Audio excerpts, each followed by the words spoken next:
Hey guys, welcome back to another video, and in this video I'm going to show you simple steps of how to dye your hair blonde. I'm doing this for one of my birthday preparations. It's on the 14th of April, my birthday, so I thought let me just change up my look yet again.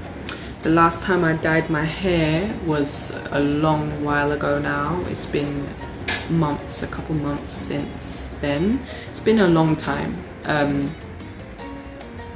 Yeah, it's been a very long time. So I trimmed my ends. My hair used to be here, literally a little bit past my shoulder, but I thought because my ends have like blonde at the end here, I thought I'll just cut this bit so that it's healthy. You must always make sure, guys, a lot of people ask the question, do you cut your hair first before you dye your hair, or dye your hair and then cut it? My advice would be to always cut it first before you dye your hair, because obviously you're not losing any product. So yeah, so that's one thing that you should do. Also, yeah, so like I said in my previous video with my fringe when I cut it, is to make sure that your head is straight and that you can part your hair like this and then bring it to the front, and of course cut it, you know, to a healthy length. So yeah, my hair looks good right now, nice and healthy on the ends.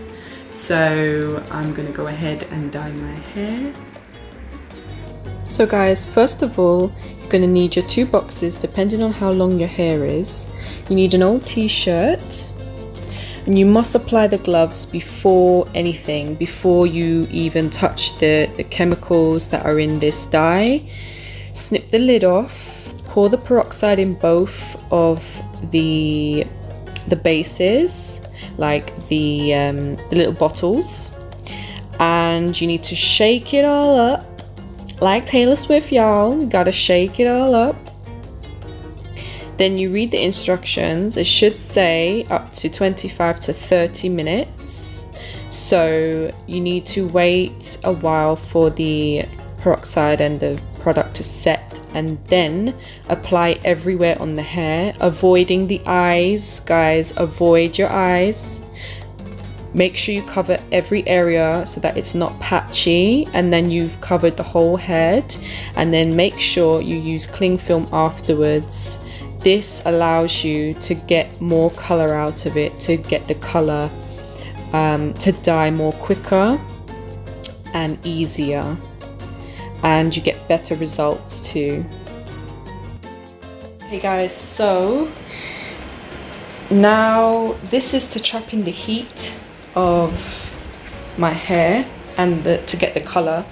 If your hair is darker, like either the color black or like a dark brown, I would suggest dyeing it like a very, very light brown first before doing this, before dyeing it blonde.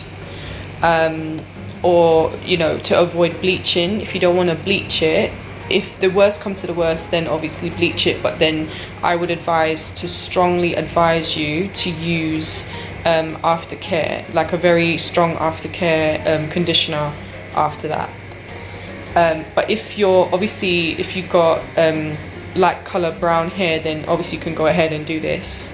But if you've got dark hair like myself, if you've got like dark brown hair or black hair, I've got dark brown naturally, so my roots came out, so obviously my roots are going to be different from the rest of the hair.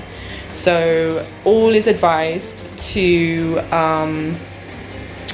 dye it a lighter shade of kind of brown-ish, like a chestnutty kind of brown, if you don't want to bleach dye your hair to achieve this look, and then go ahead and dye it a lighter shade after.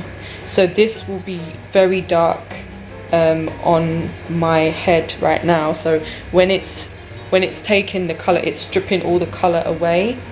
So this might have peroxide in it, but it might not. But yeah, let's see the end result, guys. And I'm looking like a UFO.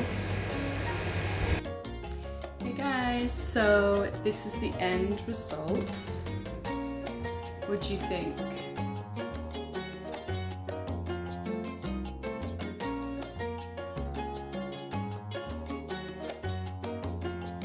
Leave a like if you enjoyed, subscribe, and as always, I'll see you in the next video.